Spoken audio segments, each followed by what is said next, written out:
defending champion, returns again and wins.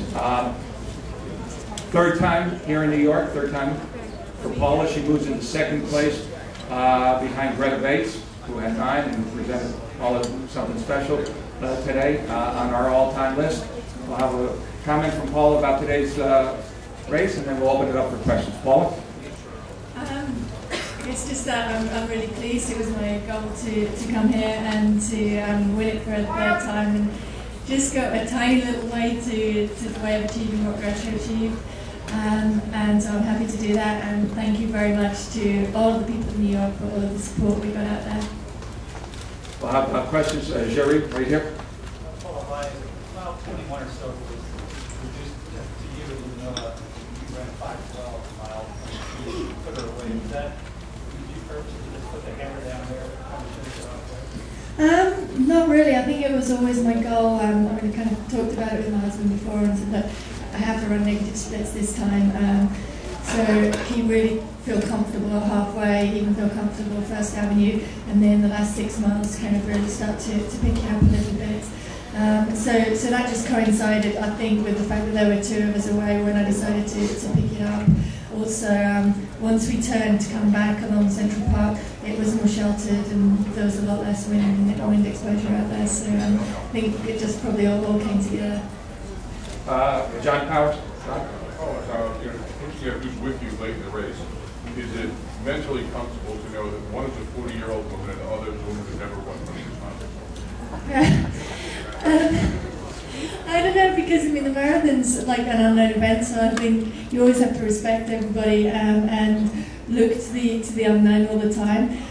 But yeah, there was a stage in the trend, and I was kind of comfortable with sort of either coming down to a close finish or being able to up the tempo a little bit. But it was more about how I was feeling myself, and that I did feel comfortable, and I knew that, well, I kind of worked out in my head that the way the wind had been blowing, that it wouldn't be too troublesome down the last 6 miles.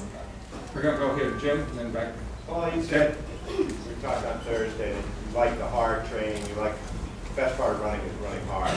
And you ran led into the wind the whole way today. You ran increasingly tough splits, increasingly negative splits each mile.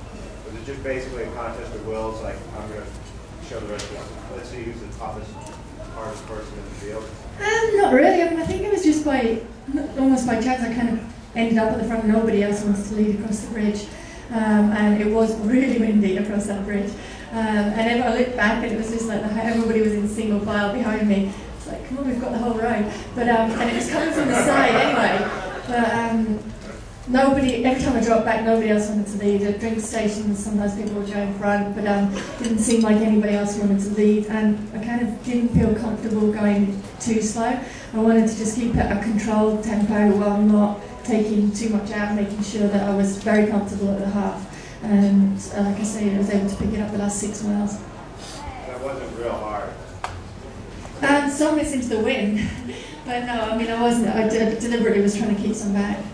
Over here to Peter. There's a lot of people who give you advice on what you should do, and you probably don't need to need this advice, but you're doing very well on your own. But a lot of people say, well, if you really want to, wait in 2012, that maybe at a certain point you should start, backing off and not racing as much, not racing as hard.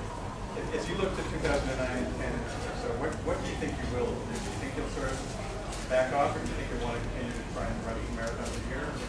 Well, I mean, the way I look back, the kind of last 3 years has been really backed off by not by wanting to, by self-imposed, not self-imposed, but imposed by injury.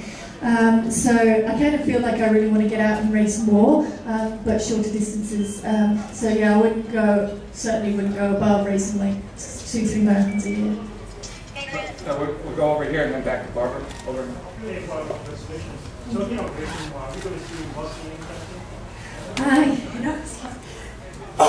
Sorry, that's the nursery. I would really love to race in Boston. I guess my problem is that it's always so close to London, and London has such a special place in my heart.